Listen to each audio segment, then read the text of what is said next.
Former Broncos quarterback Peyton Manning received an honor in Denver Wednesday night. Governor Polis and Denver Mayor Mike Johnston awarded Manning with the Mizel Institute Community Enrichment Award.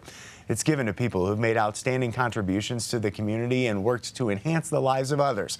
Manning took questions on his legacy and the future of the Broncos before receiving the honor.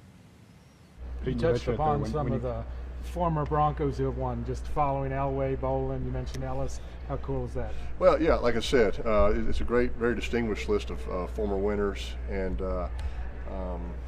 obviously, John's been here for so long, and Pat Bolin, all he did for this community, and what Joe did with the Broncos, all very deserving of this award. So, but when I first got to Denver, I remember meeting Ernie Blake and Sharon and some other community leaders that got me involved in the community. Our foundation, called the Payback Foundation, got involved immediately here, and it was just a very welcoming community. We didn't really know anybody here. John Lynch was living here at the time and told me what a great place Denver is to live, and I signed with the Broncos, and John moved to San Diego about 2 months later. So very good pitch on his part. And then of course, Todd Helton and I were great friends, but just didn't know a lot of people in Denver. And I think what's very evident is that Denver treats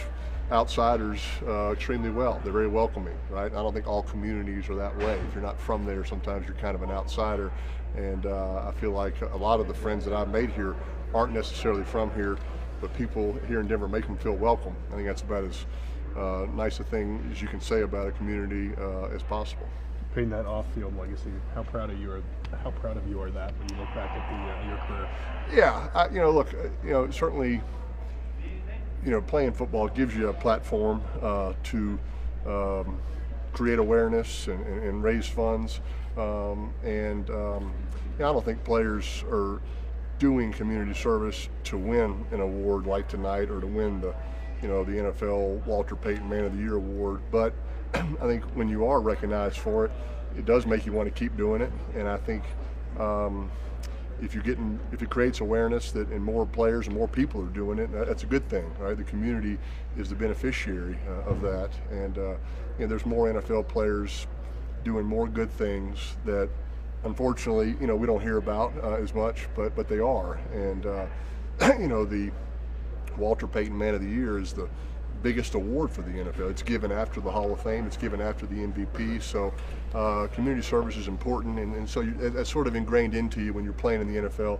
And then when you stop playing, you have even more time to do it. So I've just really enjoyed being a part of this community for the past 12 years, and I think we're here for the long haul. Peyton, since you retired, you haven't exactly been sitting on your couch 365. But a lot of people, I think, thought you would be involved with the team, ownership like maybe Brady's doing.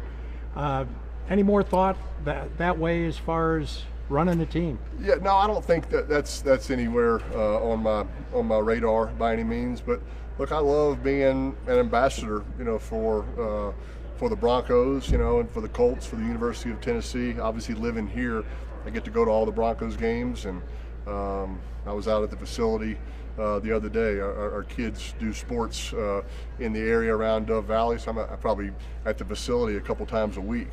They have great snacks over there in that kind of cafeteria, so I don't know if I'm being charged for those or what, but great access. And I still have my key fob that still works from when I played, so Keith Bishop never made that go away, so that's helpful as well. But I'm excited about still being a part of the team and a part of this community, like I said. But I don't know, I take seriously sort of that role of being an ambassador for all the teams that I played for, but living here in Denver, maybe even more so, and do some stuff with the Broncos sponsors and some of their suite holders. So I still feel an attachment, and really have enjoyed getting to know the Penner Walton family as well. So, but as far as running the team, I don't think that's on my radar anyway. Part of that ambassadorship is getting to know these quarterbacks who've played the same position you did. Can you speak a little bit just about your past with Bo Nix? I know he was at your passing academy, and what you've thought of him. Yeah, Jared Stidham was at our camp as well. He and I actually played golf a few weeks together, and then Bo came to our camp as well when he was at Auburn.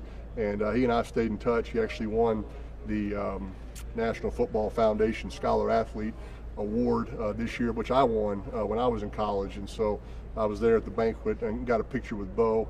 And I remember, just talking to Bo when he was thinking about transferring, and so we've kind of stayed in touch, and I'm super happy for him to be here. I think it's a great fit for him, and I can tell how excited Sean is to have Bo here. Zach Wilson is the one quarterback that I don't know personally, but I reached out to him when he signed. So it sounds like they got great competition over there. That's always good, makes everybody better. And so I think the quarterback position is in good shape, and I think Sean's system is extremely quarterback friendly. I never played in it, but played against it and watched it and know the success that Drew Brees had and Tony Romo had. So it's the kind of system that I'd like to play in. Right, it's very quarterback friendly. If you could give Bo one piece of advice to help him through what comes in his rookie season and beyond, what would you tell him? Yeah, look, I think experience is still your best teacher, and there's lots of philosophies and debates on whether you sit a rookie or you play him right away. Obviously Patrick Mahomes sat for a year, and then he's been to an AFC championship every year since. I'm not sure that would have, if he would have played as a rookie, I still think he would have had the same success. So, I played as a rookie. That was, it was not a fun year, as well documented, how many interceptions that I threw. I mean, if any one of these rookies wanted to break my interception record, I'd be for it. I don't want Bo to break it, but I'd like to get that one off my resume. You'd think with 17 games that they would be able to do it, right? It's 28. It's shouldn't be that hard, but anyway, I'm over it. Look, they're going to play the best quarterback, but there's no question. I think any quarterback would tell you, being out there on the field, you just learn more things than you do sitting on the sideline. Any quarterback will tell you that. So when that happens, for Bo, these quarterbacks, obviously, Sean will make that decision. But I do think experience is your best teacher.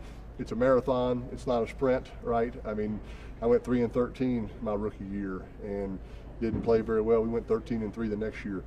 There's no way that would have happened had I not played and kind of gone through those struggles and thrown those interceptions and figured out, hey, okay, I can't do that anymore. Hey, these guys are faster.